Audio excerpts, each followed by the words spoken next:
Good afternoon. I am TCN Higgs from CNCD, and I will be hosting today's session. Can everyone hear me? Yes, we can hear you, but you could be a little louder. Okay, so we'll start the session with a word of prayer.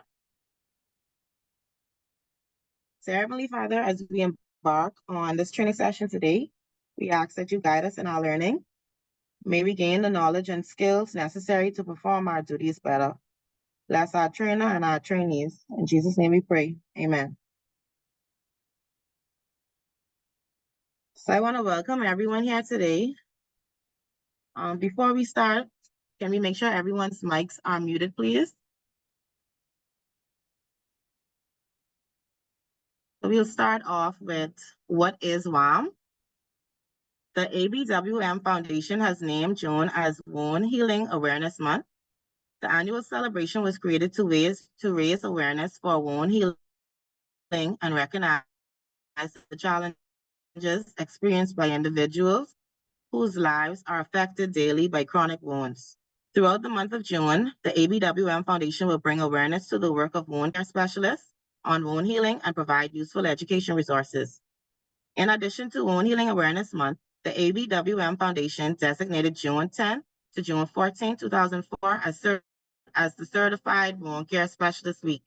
This week celebrates all practitioners certified by the American Board of Wound Management, which includes Certified Wound Care Associates, Certified Wound Care Specialists, and Certified Wound Specialist Physicians. As you work with older adults across care settings or at home, you have likely seen the impact of wounds that won't heal. While about 2% of the general population has chronic non-healing wounds, nearly 15% of Medicare beneficiaries have at least one type of wound or wound-related infection. The American Board of Wound Management Foundation has named June as Wound Healing Awareness Month to help bring attention to the challenges of chronic wounds and provide more information about addressing those challenges, including the importance of nutrition. Wound development is in a number of ways, including from surgery, trauma, or pressure injuries. Chronic non-healing wounds do not respond to initial treatment and do not heal in the expected time frame, usually within 30 days. In the U.S., chronic non-healing wounds cost Medicare $2.81 to $96.8 billion annually. Open, unhealed wounds raise the risk of infection and additional complications, including loss of limbs, increased cost of care, and mortality, and decreased quality of life. Who is at the highest risk? Chronic non-healing wounds typically occur in individuals with more complex medical needs and those with multiple comorbidities, particularly diabetes and obesity.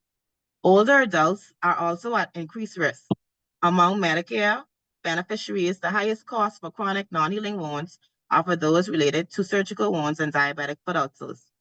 Wounds can stall in the healing process for many reasons, including the restricted blood flow, immunosuppressive drugs, poor mobility, and poor nutrition. While some of these risk factors may be difficult to overcome, poor nutrition can be improved. Our speaker for today is Nurse Donalda Higgs. A brief summary about her. Nurse Higgs was born and raised in New Providence and is an alumni of Queens College 2003. Nurse Higgs always knew she would be in healthcare. Before starting nursing, she pursued pre-med, attended Methodist University in Fayetteville, North Carolina, and American University of Antigua and St. John's, Antigua. She returned home, enrolled in nursing school, and graduated with a Bachelor's of Science in Nursing from the College of the Bahamas in 2014. During the second year of nursing school, while caring for a patient with a diabetic ulcer, she was instructed on applying papaya to the wound, which piqued her curiosity. This was her first exposure to the burns and wound care unit, and she was hooked. After spending 6 years in the surgical area and accident emergency, Nurse Higgs was finally transferred to the burns and wounds care unit in 2018. Since being there, she has enjoyed the art and skills of wound healing, conducted research, and won several awards. She is currently conducting a study with the Bahamas Medical and Surgical on healing wounds in diabetics with transmetatarsal amputations. Because of her desire to be the best wound care nurse, She is preparing to take her wound care certification in July of 2024. Nurse Higgs is often heard saying, wound healing starts from the inside. She hopes to collaborate with other wound care enthusiasts to bring the best options for wound healing and limb salvage to the Bahamas. She Who's has that? 2 sons, Zarian and Gabriel. As Nurse Higgs does her and she comes, you guys, please make sure that your mics are muted. Any questions that you may have, you can jot those down, and you'll be able to unmute your mics at the end and ask any questions that you have. You're welcome, Nurse Higgs.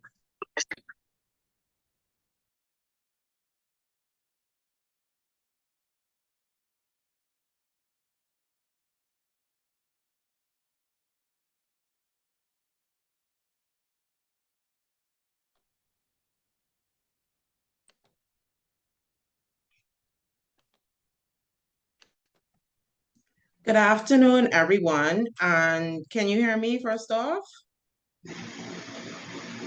Yes, we can hear you Yes, we very can. clearly. Okay.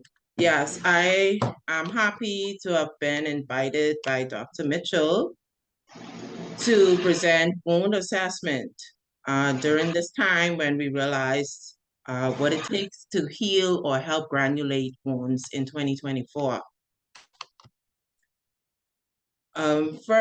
Firstly, we will look at points such as why is it important to assess wounds using our 5 senses that God gave us in the assessments of wounds, be holistic or looking at the whole picture of the patient when assessing wounds, using the acronym of TIMES. We'll also look at the various exudate, describing them and what they can cause, using the AMBL chart, which helps us to further look at exudates, and finally, ticking with wounds, which helps us describe location of wounds. Firstly, why do we need to assess wounds? Why do we need to assess on the whole in the medical field is to know from ground zero, where do we start at, what actually is going on. We can look at a patient and tell only what is superficially going on. However, in wound assessment, it helps us provide the groundwork for follow-up and the initial plan of care. We also do this to aid the GP or the attending physician for that wound in treating investigations and follow up and with the right referrals once we find out what's really going on with the wound and the patient. Fully assessing a wound also gives us a feeling of independence, as it should lead one to create new ideas or innovative approaches to wound treatments. And it also provides in that better health outcomes. Once we know what's going on, we plan our plan of care that covers nutrition, counseling, the full man, we can provide better health outcomes. And what is near and dear to my heart is the last 2 points of why it's important to provide wound assessment. I wholeheartedly believe in wound limb salvage, saving a limb, not vying for amputation right off the bat, or not leaving a wound alone so long that, or improper care, that the limb has to be amputated. And this leads to the final point, like I said, is near and dear to my heart, the return to your normal daily activities, the patient returning to a normal health status. Once again, I used to walk before this wound nurse, and I can't walk no more. I used to go to church. I feel like this. It plays out on their emotional feelings. And so we want to return the person back to almost at 100% prior to sustaining an injury to the skin. So let's look at the 5 senses. How do we use our sight, sense of feeling or touch, hearing, and taste? Yes, that sounds weird. I promise you I will explain that. Taste as well, and smell when it comes to wound assessment. When you see a wound, what do you expect to see? We expect to see a wound that is pink or red in color. Anything opposing this, like slough, which we will go through in a few minutes, or necrotic look, darkened color, is a wound that is not progressing or will not progress properly. and needs further assessment. It needs debridement, and you have to come up with a plan of care, all depending on how that tissue or that wound bed presents itself. What do you smell when you take down a dressing? And let me pause at this level to say that all persons who are hands-on with the wound must be well efficient in assessing a wound, and it could be a basic assessment as from the PCA or PCT removing the dressing, must know or visualize or see or be able to understand what is in the dressing. Nurse, I took off the gauze, the Coban, and it was green. Okay, we need another reassessment. Sometimes I do ask for the dressing to remain there so I could see it before it's trashed. It also lets us know the amount of exudate that that person has sustained during the last dressing, okay, over that period of time. What do you smell when you take down the dressing? The PCA can smell something off. Anyone can, whose sense of smell is working. And so we look at things that are malodorous. Not having a smell is perfectly fine and expected. We want that. What is the patient eating? And that's what's meant by the sense of taste, not our taste buds. We're not medieval times. The patient can disclose, hey, nurse, I yearn for some bamboo shack. Okay, we know we have to now possibly refer this patient to a nutritionist. We're expanding on the physical in a few minutes to say that once you see a patient, what do you see? How does the patient look? Is it an obvious BMI challenge? Some things are meant to go beyond our four walls of the institution, and we refer them to a nutritionist or a dietitian, or I'm on a fast for religious purposes. Okay, now we may have a deficit in nutrients which aid in our wound healing and in the wound healing time. What are you hearing when you are doing the dressing? Let's take a pause again. I will cover how, as I mentioned, how wound assessment is holistic, meaning we're breaking down the whole man. And what you're hearing as far as the person or the patient's personal or emotional status is important to wound healing. Someone says something like, I lost my job, and then you go and give advice to get kale and a carton of eggs to promote wound healing within the vascular or cellular level. I lost my job means I'm not going to be able to go into super value and get no $10 carton of eggs, you know. And so now, once again, beyond our four walls of our institution, referrals to social services, or family members. Sometimes there's not family support. So social services or government influences would have to then be looked at. What are you touching when you assess the wound? We don't expect you to poke at the wound bed, but you are going to come into contact with that entire limb that has the chronic ulcer on it, doing a good job at assessing the wound. You're feeling warmth at the peri-wound level, peri-wound meaning the surrounding skin apart from the wound bed. Is it warm to touch? Is it now hard? What are you feeling? Sometimes in the wound bed, you can touch something that feels fluid filled. That's a cavity beneath the wound bed now that has to be addressed, and the GP should be contacted in regards to this. Okay, briefly looking through a holistic assessment for patients with chronic ulcers. Mentally, looking at someone at a low IQ level, someone with Alzheimer's disease, someone on the spectrum of autism, even depression mentally, it takes away from what you're doing in the clinic setting. And this is also, let me stick a pin in this too, is it important to establish a good rapport at the beginning of the assessment of the patient. Um, Yeah, so we want to look at especially the elderly clients. Nurse Higgs, thank you, Nurse Higgs, for the introduction from Nurse Higgs.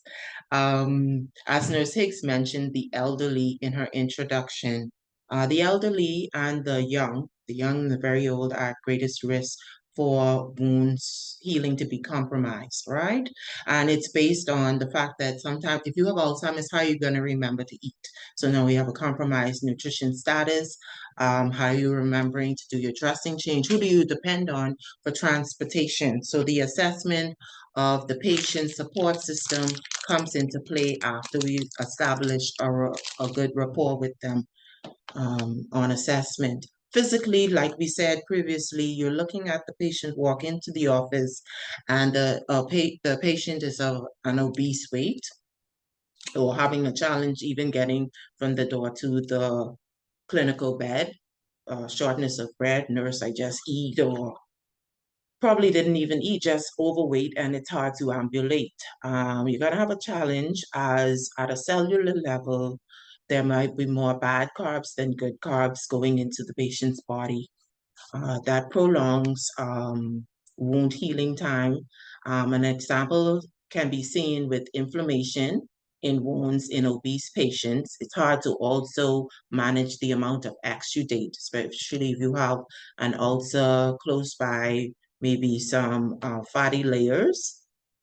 We dressing underneath folds. Many of us can contribute or attest to that in the healthcare field publicly, that addressing our heavier patients is a bit more of a challenge. Their dressing tends to ride down faster or become soiled faster, and we're always looking for new ways to improve keeping the dressing on our obese patient. You could also be malnourished, and then you have a decrease in the adequate or the proteins needed to facilitate wound healing. Patients of our complexion or African backgrounds, we tend to be more likely diagnosed with chronic um, wounds and also comorbidities like diabetes and high blood pressure. These chronic conditions tend to put our blood vessels, which supplies the wound with nutrients from the blood supply, tend to go into a state of stenosis or hardening due to over time being bombarded with too little of a pressure or too great of a pressure, or the veins becoming too stiff when it's a high level of sugar in the circulatory system. So we look at referring out to nutritionists or dietitians again. Finally, the reality of it is some people just cannot afford the recommendations that we do provide for them. We can say, okay, you can go to Ports or you can go down the road to Bahamas Medical, but do I have $50? So we then have to do our independent research as wound care specialists and come up with things that are sometimes even something we can find around the yard. As we will later on, I see we have a presentation later on in the last Thursday on papaya. That's right in our yard, free of charge. And if you don't have a tree, you may have to just pay $1.10 to your neighbor to get a green papaya. You also have to look at a wider range in the society. People who are incarcerated, they can get ulcers. People who are in nursing homes, they can get ulcers. So we have to do what the patient's setup is like. Age, once again, we've touched on the very young and old, that affects wounds as well. Moving on to the spiritual aspect and emotional aspect. What does the patient believe? Is the patient believing what you say over what was preached yesterday? And there is nothing wrong with a good word. Thank you once again, Nurse Higgs, for the prayer. I have my own little prayer set aside. Too much prayers, it's not a bad thing. But the patient can say something like, the pastor told me not to use Coban anymore. And with healing, we're not saying that it's wrong to believe the word of God, but we believe that he's also set apart nurses and doctors with this specialty to assist. So we kind of have to, based on that rapport we've established with that patient, that good communication, get them to, get a 50-50 thing going, not throw it out completely. As well as certain people believe in bush medicines, acupuncture, voodoo or Obeah, any more than the medical advice. In that regards, it's not our job to judge. Let me put a pin in it again. A part of that rapport is, at least for me personally, is very important and crucial. If the patient does not trust you, the patient will not, number one, confide in you. They won't give you all the play-by-plays, and we need all the nitty-gritty information, such as, nurse, I do crack, without judgment. Okay, we just need to intervene now and get him to spill more. But a patient may opt to, okay, I got an ulcer, or the skin broke. I'm known to have varicose veins. I'm known to have a job that I'm standing on. So, this is likely leading down the pathway of you're going to get if your skin broken, it's taking greater than 4 weeks, we know, to make a chronic wound. You're going to need some medical intervention, but they may believe more so in the aloes outside and the cerasee. I know there was a time I did see a patient come onto the ward, and they had a whole concoction on that wound. They had cerasee, aloe, and I think mango leaves, and that just needed that just needed a lot of TLC and time. But it sets back the healing time, and the cost amount goes up then once that delay or their intervention is done. Emotionally, is the patient ready for your management plan? I feel unworthy. A lot of times I hear nurse, I had to catch the bus with this. I sit in the back and everybody else move to the front. Now they're feeling away, even the way we bring them into our institution. Hey man, what's up? You had a good weekend. What's going on? What's going on with this dress and this look like? Somebody chew on this. You get to break down barriers that were built up because of that. Now you have a self-reflection problem in the patient where I have a wound. It may smell bad. Sometimes it leaks and my grands run away. I'm not going to come. Some people just let it ride through. And we need to intervene then. The nurse is the counselor as well. That's one attribute as a nurse as well. And so we need to do some intervention and counseling as we dress. Okay? We have arrived to the acronym of TIMES, and this is broken down to tissue, inflammation or infection, moisture, and epithelialization or edge advancement. The S has been recently added by ONC, or the London Wound Care Givers. That is also referenced at the end. S is for the surrounding tissue or the peri-wound, right? Let's look at this further. The T is for tissue, as we have discussed previously. I don't know if you can see my mouse moving. I'm going to take you to a tissue that I can see is viable amongst the pictures. And if you can't see my mouse that's moving, this is the fourth picture to your right or my right. This tissue that is pink, or the wound bed that is pink, is what we, as said, expect to see or want to see, the desire to be seen. Every other wound on this display has either some level of necrosis or slough. Slough is a buildup that we will talk about in a few minutes. The third to the right is where you can see what looks like a black leather, is what's called eschar. And that's not something that we would want to see. Beneath that is a whole wound, and it's similar to scar tissue. However, scar tissue goes over the wound margins as well as the wound bed. In this case, the eschar simply goes over the wound bed and must be debrided. And so your GP then should be contacted for further management and care in this regard. I is for an inflamed or infected wound. As seen in the picture, we can see that this wound has a layer of slough on it. It's not healthy or viable at this point. We need to debride, as well as the reddened wound margins would notify me that this person is in a delayed inflammatory period, or this is an infected wound. That's where the AMBL charting comes in later on to decipher between when the wound is just stagnated in the inflammatory period or going through a period of infection. But you can debride, have your GP do a swab to culture this organism growing here.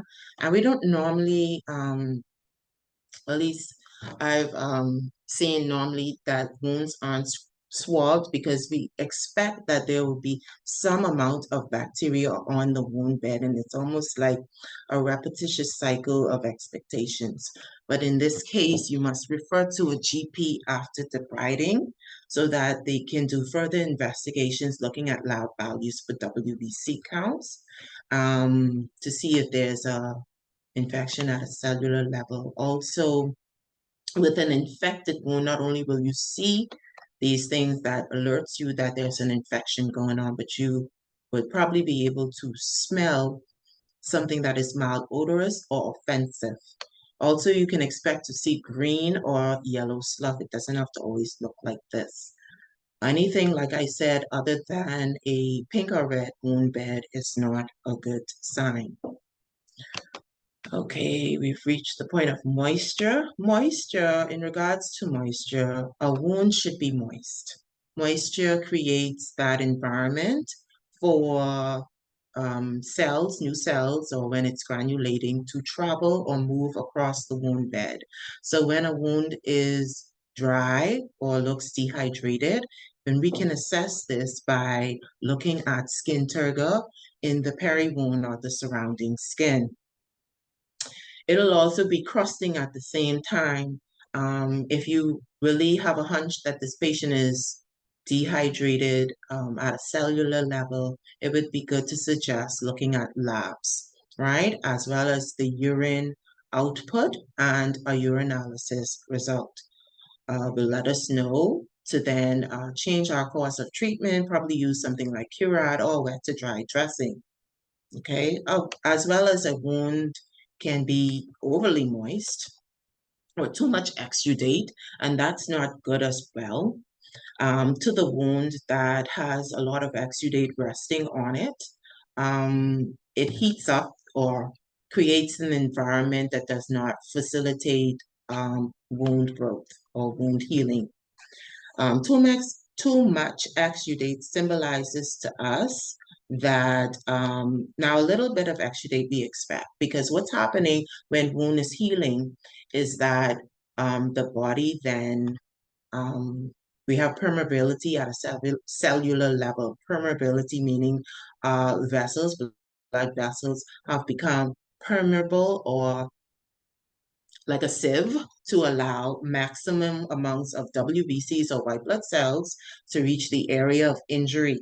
And so we want that, a little bit of exudate. However, too much exudate means that it's in that phase so long, more than likely, or there's a lot of infection going on beyond what's at the wound bed level. In a case like this, and we're not going too much into interventions as it's assessment now, but intervening, we just plan a plan of care as we assess, and we know that this person with excess amounts of exudate either needs frequent or more dressing changes. So we look at the scheduling and we alter that according to, I guess, what our facility endorses, as well as we can look at absorbent pads. I don't prefer absorbent pads because once the pads absorb the exudate, it sits still until it remains in that place until the next dressing change. And then you could have a maceration happening, which is the breakdown of the wound margins. A lot of exudate also is pulling out electrolytes, protein, and fluids needed at the intracellular level. And so we should also then incorporate proteins. I won't go through the exact numbers of proteins required for a diet as it changes based on the person's BMI. We will leave that for the dietitian. But we have to consider that the person is losing valuable or essential electrolytes and minerals through that exudate as well. Too much of that means that the body will become deprived and we will have another health challenge for the patient. So this is just a picture of an ulcer. And in describing it or assessing it, we can see that we take down, You would look at what you take down, the amount of exudate in that dressing. We see that this person looks like they were about to use a measuring tape here on the left of it. The wound bed, I cannot see any pink. So this wound bed is at 100% being covered by a thin layer of what looks like off-white slough. The wound margins aren't macerated in my view. It's pink, which means the person is either in an infection status or in an inflammatory status, right? As I look at the peri wound, I can see some ripples or cracks like it's dry. I would go ahead and do a turgo on that. And if I get tenting, I would say that it's dry. In that regard, we should use emollients or something like Vaseline or olive oil to provide moisture to the peri wound. Also, we'll get to peri wounds, but peri wounds can go through a breakdown as well. That really hurts my heart when the wound progresses into another wound. No, I'm trying to get rid of this one wound. We don't want any more wounds. So you would assess the peri wound as well. This person looks like they have an intact peri wound and it's dry in nature, okay? And so the E of times, we come to edges. We just saw that that person's edges or wound margin was reddened, which symbolizes, or we assess it as the person is either in fight or flight mode with the wound, meaning that the wound wants to combat this infection or it's inflamed, it's been there too long, stagnated, as we know, and I won't go into the different phases of wound healing, but this wound that is of red margins is in an inflammatory phase, which is only 0 to 3 days. Unfortunately, our chronic wound patients, they sometimes live in that phase. And so we usually see red in margins. A macerated margin is a margin that is white around the margins. That symbolizes that the exudate, or the exudate is resting on the wound too long. We also need to look at the frequency of dressing changes. What is the material used for the dressing changes? Like I said, the extra soap that I know, or the pad that I know about, once it does a good job at collecting the exudate. Now my exudate is sitting or pregnated in the pad that I've left there, and that's just sitting there. And so the patient's waiting from Monday, Tuesday, Wednesday to see me Thursday. And it's like when you go in the sea as a child, you stay too long, and now your fingers look like noodles. So to combat that, we look at frequency and types of dressing used. Yes, that's maceration again, and a breakdown of frequency. Also, the very old in regards to these pressure ulcers that the bedridden patients tend to get. Frequent turns, as some institutions have enlisted as a protocol, frequent turns are every 2 hours to turn of bony prominences. Persons that are taken care of at home, having their personal nurse frequently sit them out of bed to chair, and also nutritional status would aid in keeping this risk of maceration down as well. It causes the patient over time, if it's not attended to lose skin from that area, and then you would possibly have another wound again.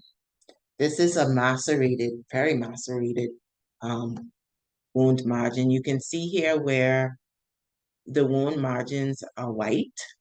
Another thing that I didn't want to hone in on is you see how there's like a cliff dive to the wound margin. That's not good. We like to have a diffused or blended wound, like seen here. The wound margin is flat. And that is a good sign, not the reddened part, but it's a good sign that it's flat, because our cells that are responsible for mending or bringing together the wound bed can move across only on a flat surface, which is why we encourage flattening of the wound bed, or in some facilities use products like silver nitrate, which cauterizes the wound bed, because skin cannot grow over hills. And so in this picture, it is macerated. And so I believe the WCN or the wound care nurse would have to then look at absorbent pads or a change in the material of dressing. You could also see at the peri-wound level, because of his complexion or race, you can see more red. Why your patients or the patients would tend to ask, okay, nurse, why is my wound or the skin around my wound black? And of this complexion, it normally or tends to be black because as in venous or arterial ulcers, blood has no problem getting to the lower extremities, right? There's a problem in the return of the blood, and in that it pools right there around the wound. As seen here, you see around his immediate peri-wound area in this picture, it's reddened. And for us, it would be a dark color or black. As the red blood cells sit there, they will die.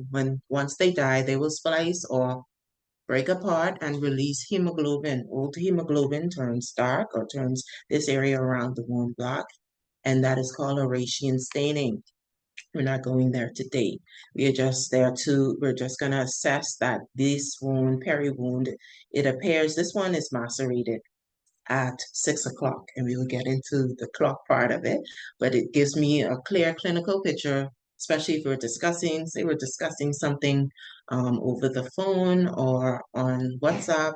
If you give me directions by a clock, I know exactly where the wound is, where the maceration is, and where granulation tissue is. And so here at 6 o'clock or at the heel, I think that's a heel, it's macerated. This fluid that's coming out the wound looks straw colored. We're going to get to exudate, I believe, next, and that's a good thing. That's a good thing. It's just not a good thing to be sitting there on the peri wound or the margins too long. I think this patient is dry as well, from what I can see here at the 12 o'clock region of his anatomical wound. Okay, and lastly, of times, the surrounding skin or the peri wound.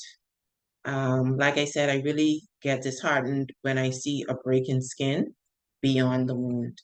The patient came there specifically for the wound, and now he has 5 more.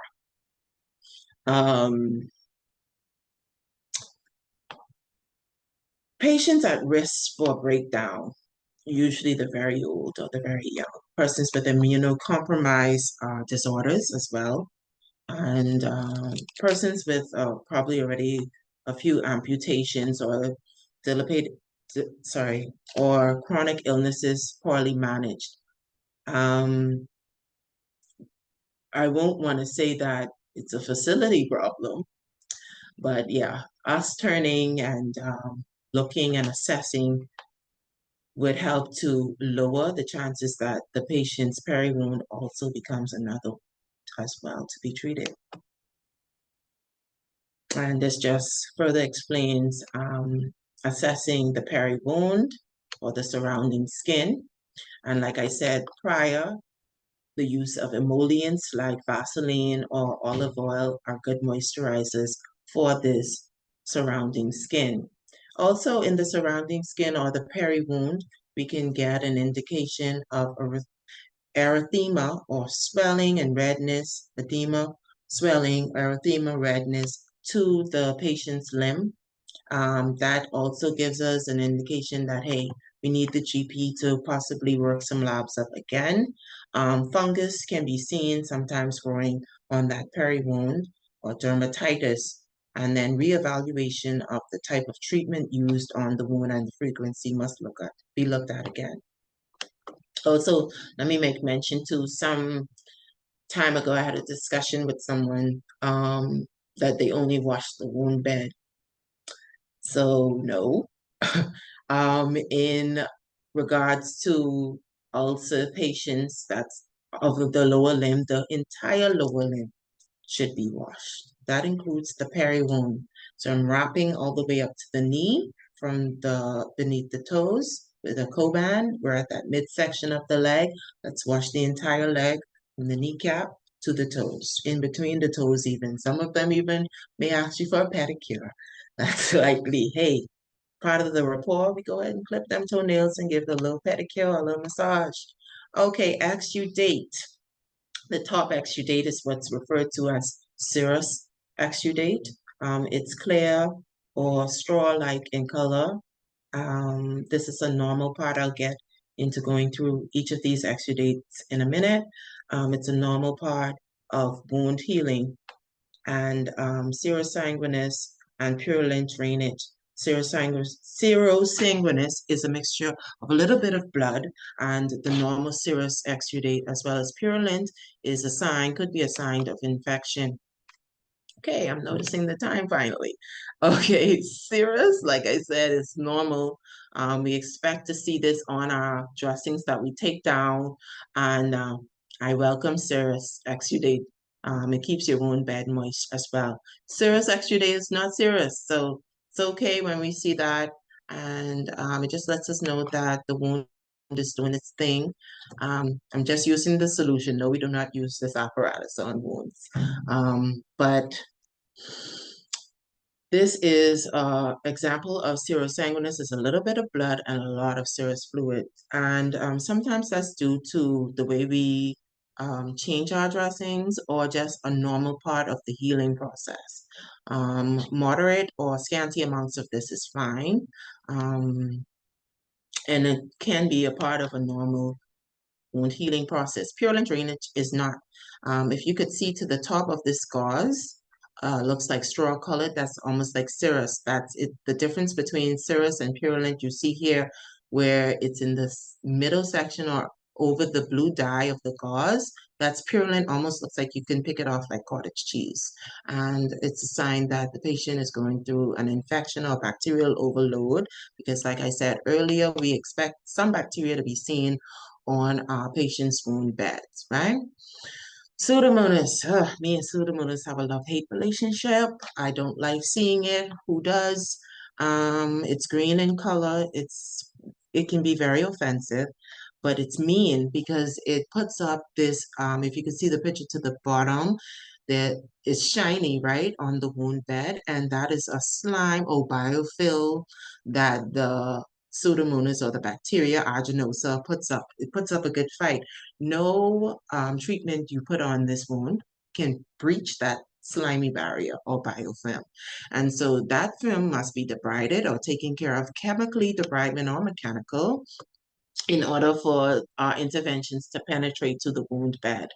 Okay?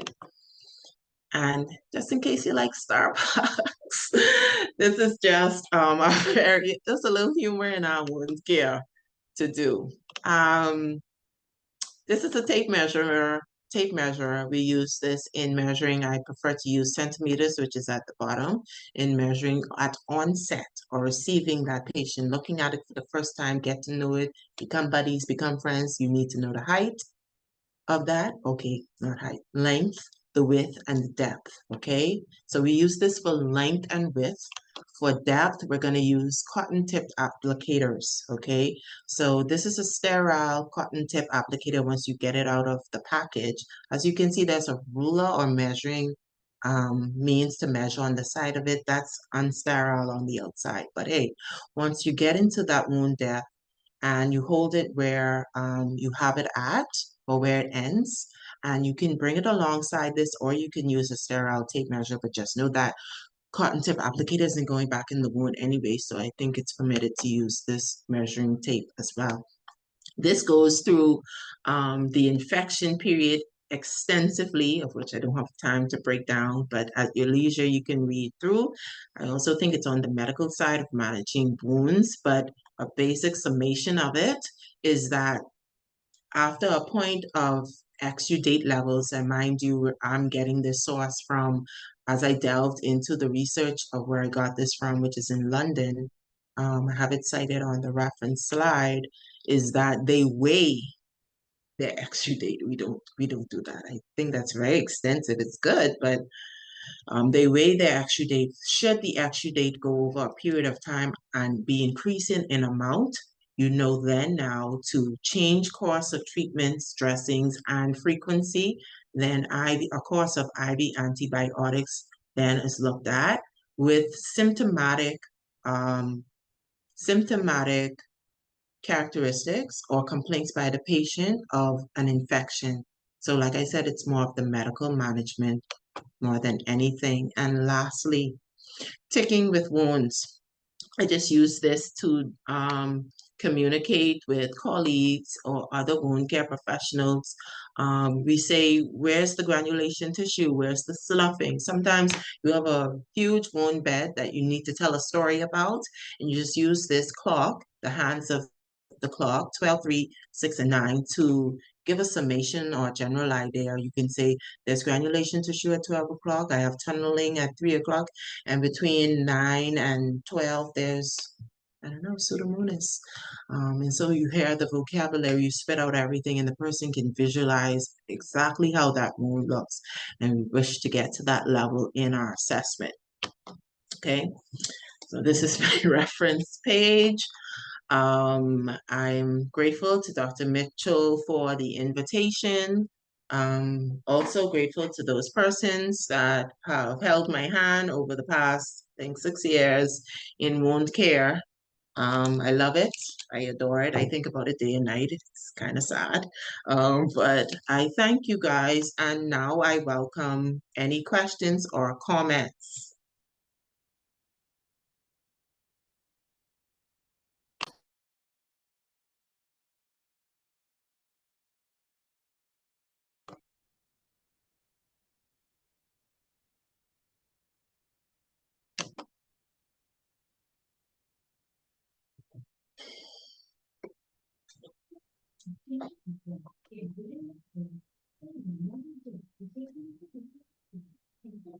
Good afternoon, everyone. Ms. Higgs, thank you so much for an excellent job.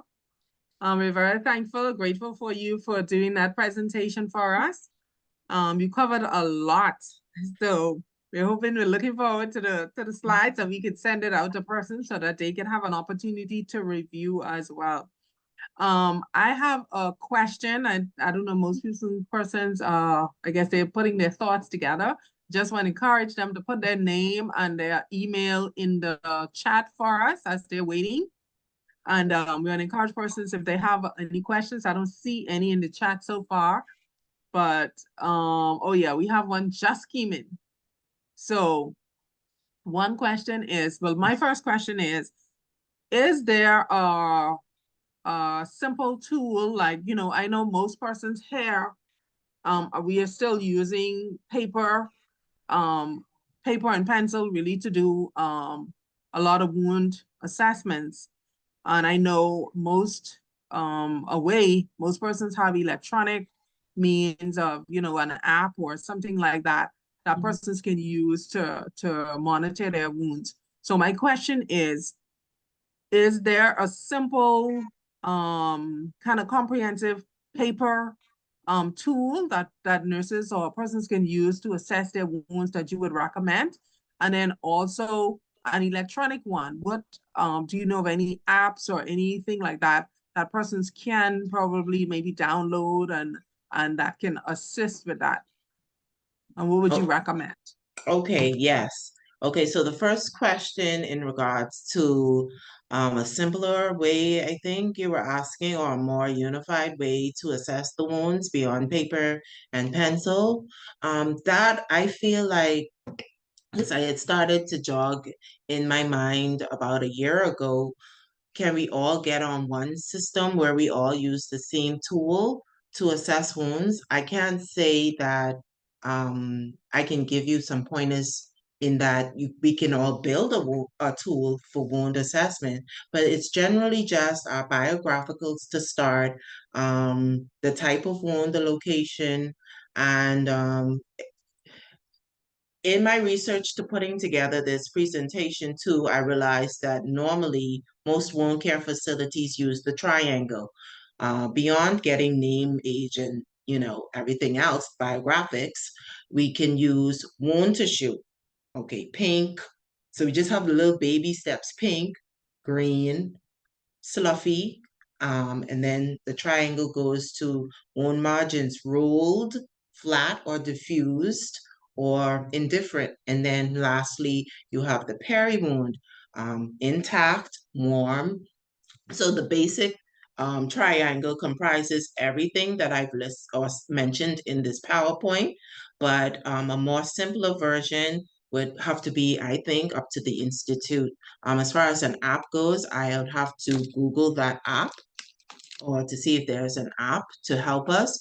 But I do not know if we all one day can get on the same system and come together and pool all our thoughts for just an awesome assessment tool. I think we need to have a universal or at least a 242 wound tool. I think that would be a good idea if we could collab on all of our inputs on the tool, because Dr. Farquharson may say, I want to see or know about the width of the calf or the peri wound at the thickest level when he first walked in the wound dressing area.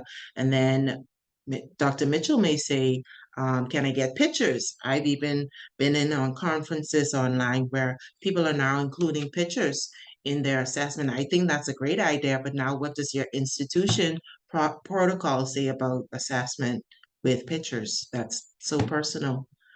So I think it's gonna vary, but I will check in on the wound app. They should have a app that can aid in assessing wounds. Excellent. Thank you so much. I see Dr. Horsley. Did you have a comment, sir? Oh, I just enjoyed the presentation and how nicely it was put together.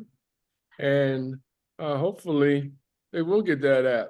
You know, hopefully there will be a uniform, not only for assessing the wound, but uniformly treating the wound, which is what you are all about with this lecture. So I appreciate the information, and it was, like they say, spot on. Awesome. Excellent. So I would just rather encourage persons. We have, let me see, I think there's a question here. We have many, many, many commendations. I'm going to read some of them for you. What recommendations would you make for a wound that refuses to close, that has not closed in over a year? I saw this. My lovely friend. I'm gonna get her later. Yes, that's always been my cry. I was at the Bahamas Medical Surgical Supplies Fair. I think that was in maybe March of this year. And I met with Tashira. Is Tashira here? Yes. Hey, Tashira. Yeah, she's here. And we spoke about the patients. The patients have a saying, some of them, gonna go to your grave with the ulcer, and I don't like that at all. I suggest with a wound that goes beyond a year, an ulcer, I think it needs to be, once again, we got to introduce things. So let's just make a policy up that if this wound should go beyond 12 months, can we then either change treatments, get more extensive investigations done, or can we then politely refer to our colleague that might be better suited for, this transformation to happen? And I encourage research to the core. If your patient would allow you to run certain experiments where you change the treatments, not frequently, let's say you can give it a month. If it doesn't work, if we're digressing or digressing and not progressing with the one, can we then change treatments, course of treatments, as well as facilitators? You shouldn't have a problem with sharing the load with Dr. Mitchell or someone else in the wound care area. Right? I hope that answers it as best as I could. Yes. Thank you, my beloved. Okay, I think you gave some excellent points there. First of all, I just would like to mention that, yes, so pictures are an integral part of our wound care documentation, part of our assessment. And I think we here, I think most of us that do that regularly definitely include a picture at least once a week. And so we need to probably at our institutions discuss with our administrators to get permission, because you really should get a consent form from the patient to make sure that, they know that you are using this method to assess the wound healing. And then so that you have that on file as well to cover your institution. Right. And then some of the things, I know the app that we use here in the office is called CarePix. And I think they have a free version of it. So if you want, you can just check that out online. And there are many others. CARE and PICS, like for pictures. So you can check that one out. And I'm gonna look for some more, and I will include them when we send out the lecture. We have Dr. Farquharson is gonna answer in a second. And then if a wound, like you said, Nurse Higgs, if you have a wound that is delayed in healing, and a year is a really long time. Yeah. You know, the research shows that in 4 weeks, we should see signs of healing in our wounds. And so we don't see signs of healing in our wounds, and we've been using the standard of care, which means that we're using good wound care practices, then we need to reassess at that point. And then even as soon as that, we need to change management. So we may need to send them to Dr. Farquharson. We may need to change the dressings that we're using or something like that. So definitely not a year. We don't want to wait that long. We want to do it at least every 4 weeks to see where we are and see what progress we're making. I'm going to check the chat again, and I'm going to, Dr. Farquharson, you can go ahead, and I'm going to check the chat because I see some more questions. I think we sparked some, some questions here. Okay. Hi, good evening, good afternoon, everybody. Ms. Higgs, excellent presentation. I just want to add that if a patient had a wound for a year, then they need to be reassessed. And you can't really you can't really stress the importance of a proper reassessment, because many factors may have changed over that person over time, and sometimes doing the same treatment may not be beneficial, and you have to assess the factors, the personal factors, as well as the environmental factors that these patients are exposed to, and just do a complete reassessment. So they should be sent to a wound specialist prior to any further therapy being administered. That's the only thing I want to add. Yeah.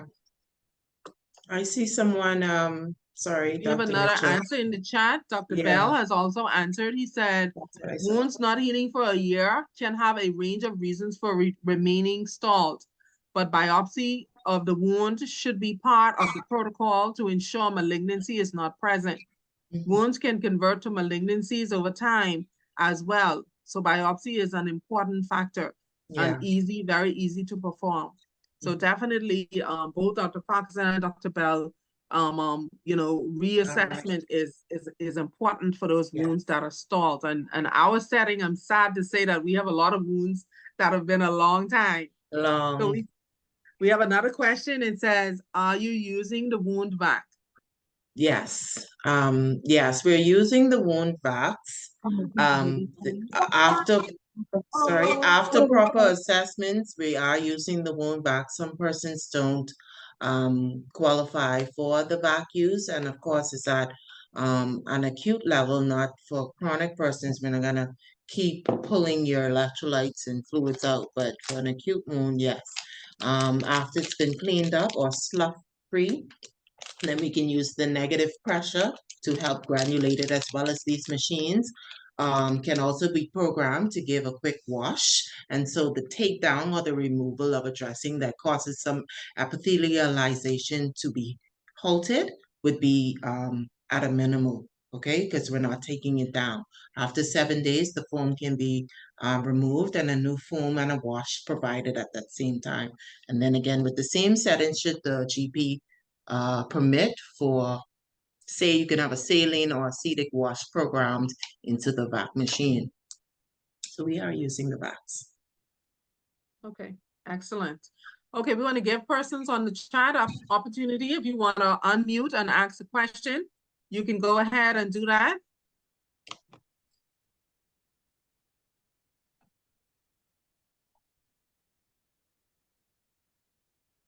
Okay. All right, I don't see anybody else. So we just want to remind persons that Dr. Farquharson, that's the same hand, or you want to say something again? The hand is still up. Sorry, sorry, that's the same hand. I'll take it down. Okay, thank you. All right, so thank you so much for coming. We're at this is our second seminar for the month, and we have 2 more to go. We have an exciting presentation next week with Dr. Bell, who's going to do an in-service on the Omeza. Some of you would have received the product and have been using it. And we're gonna do, he's gonna cover a little bit about dressing selections and then specifically cover Omeza and why that is a choice product for dressing your wounds and the type of wounds that are indicated. So we want to make sure invite your friends and let them know the link and everything is the same. I'm going to take the registration out because some persons are having some challenges. So the registration, I mean the sign in and the password will be the same. So just invite your colleagues and friends to come on and join us. And then our fourth week and the last week will be talking about papaya. That's a hot topic. Every week we have questions about that. So we're looking forward to that presentation as well. So we're going to invite Nurse, she's Higgs too. The two of y'all are Higgs. I said that. Remember I said, thank you, Nurse Higgs, my buddy, for introducing me. We're going to invite Nurse Higgs to come back to close us out. And thank you again for coming. Make sure that you put your name in the chat. We're trying to get the continuing education for all our nurses. And so just make sure you put your name in the chat so we're able to send that when we get it sorted out. Thank you so much again. Thank you.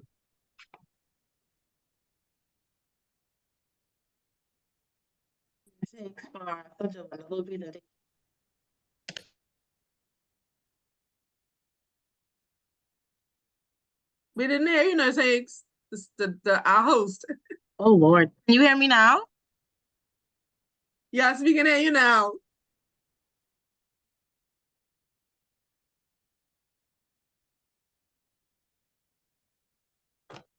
I think she went away.